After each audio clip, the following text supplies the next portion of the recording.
Seleksi ketat, Timnas U17 gelar internal game. Skuad sementara Timnas Indonesia U17 sudah berada di Jakarta sejak beberapa hari terakhir ini. Tim Garuda Asia akhirnya memulai latihan perdana di lapangan ABC Senayan, Jakarta pada Kamis 13 Juli. Pelatih tim Garuda Asia Bima Sakti pun memimpin langsung sesi latihan ini. Beberapa asisten Bima juga hadir dalam latihan tersebut. Seluruh pemain yang mengikuti seleksi Timnas Indonesia U17 sendiri untuk berlaga di Piala Dunia U17 sangat bersemangat dalam melahap menu latihan yang diberikan oleh para pelatih. Setelah menjalani tes kesehatan, psikotes, dan penguatan, hari ini kami latihan perdana di lapangan. Kondisi semua pemain cukup baik dan akhir pekan nanti kami akan adakan internal game, kata pelatih Timnas Indonesia U17. Bima Sakti sendiri menjelaskan proses seleksi Timnas Indonesia U17 kali ini menuju Piala Dunia U17 sangatlah ketat. Akan dilakukan promosi dan degradasi setiap pekannya. Ia juga mengatakan tak akan ada pilih kasih pada satu pemain. Semua pemain yang tak masuk kriteria yang diinginkan oleh tim tetap tak akan masuk dalam skuad Garuda Muda. Tidak ada keistimewaan untuk setiap pemain, semua mempunyai peluang yang sama untuk masuk di tim U17 Indonesia. Terang Bima Sakti. Sintayong dan Erick Thohir ubah orientasi juara PSSI. Era baru persepakbolaan Indonesia kini mulai terlihat. Mindset para pemangku kebijakan di persepakbolaan Indonesia belakangan ini sudah mulai berubah jauh daripada era-era sebelumnya. Setidaknya hal tersebut mulai terasa semenjak kehadiran sosok pelatih Sintayong sebagai nahkoda Timnas Indonesia. Dan kini diperkuat dengan kedatangan Erick Thohir yang menjabat sebagai pejabat tertinggi di federasi. Salah satu hal yang paling terasa tentu saja orientasi target yang dicanangkan oleh federasi. Seperti yang kita rasakan bersama, dalam beberapa dekade terakhir orientasi atau target yang dicanangkan oleh federasi selalu tak lebih menjadi yang terbaik di kawasan Asia Tenggara.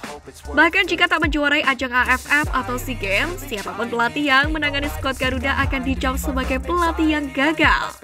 Ironinya, pencapaian yang sejatinya lebih tinggi daripada AFF atau SEA Games seolah tak berarti di mata federasi, karena orientasi target utamanya dijadikan patokan adalah dua kejuaraan tersebut. Namun, ketika dua sosok bernama Sintayong yang memiliki visi jauh ke depan mengenai dunia sepak bola, ditambah dengan Erick Thohir yang memiliki koneksi berkelas dunia datang di lingkungan PSSI, target-target berskala regional pun sudah bukan lagi menjadi sebuah opsi utama. Timnas Indonesia saat ini hampir di semua umur sudah mencanangkan prestasi di level benua, bukan regional Asia Tenggara lagi. Mungkin baru kali ini kita mendapati induk sepak bola Indonesia tersebut dengan sengaja melepas turnamen Piala AFF U23. Padahal tak sampai 5 tahun yang lalu PSSI selalu memberikan target yang buluk ketika ada skuad yang dikirimkan ke kejuaraan ini. Pun demikian halnya dengan ajang Asian Games. Edisi sebelumnya, PSSI dengan tegas mematok babak perempat final sebagai satu-satunya target Timnas U23. Sebuah hal yang pada akhirnya gagal dicapai oleh Luis Milla, pelatih Timnas Asian Games kala itu, dan menyisakan konflik yang berujung pada pulangnya sang pelatih ke Spanyol. Namun sekarang, di era Erick Thohir, Asian Games hanya akan dijadikan sebagai ajang perantara bagi para anak muda yang tergabung di skuad Timnas U20 untuk mencari pengalaman internasional.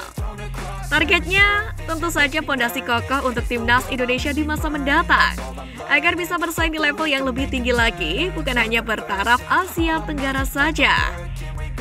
FIFA puji talenta berbakat Timnas Indonesia. Seperti yang kita ketahui bahwa Pratama Arhan mendapatkan kesempatan tampil ketika Tokyo Verde menghadapi LC Tokyo di babak ketiga Piala Kaisar 2023, yang mana digelar di Ajinomoto Stadium pada Rabu kemarin. Dalam pertandingan itu, Arhan kembali mendapatkan sorotan berkat lemparan jauhnya. Bahkan lemparannya di menit 15 yang nyaris berbuah gol ini mendapatkan pujian khusus dari FIFA.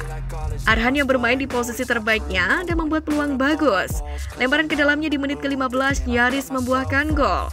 Sepanjang babak pertama, Arhan mendapatkan 4 kali kesempatan lemparan ke dalam jarak jauh dan menghasilkan peluang untuk Tokyo Verde.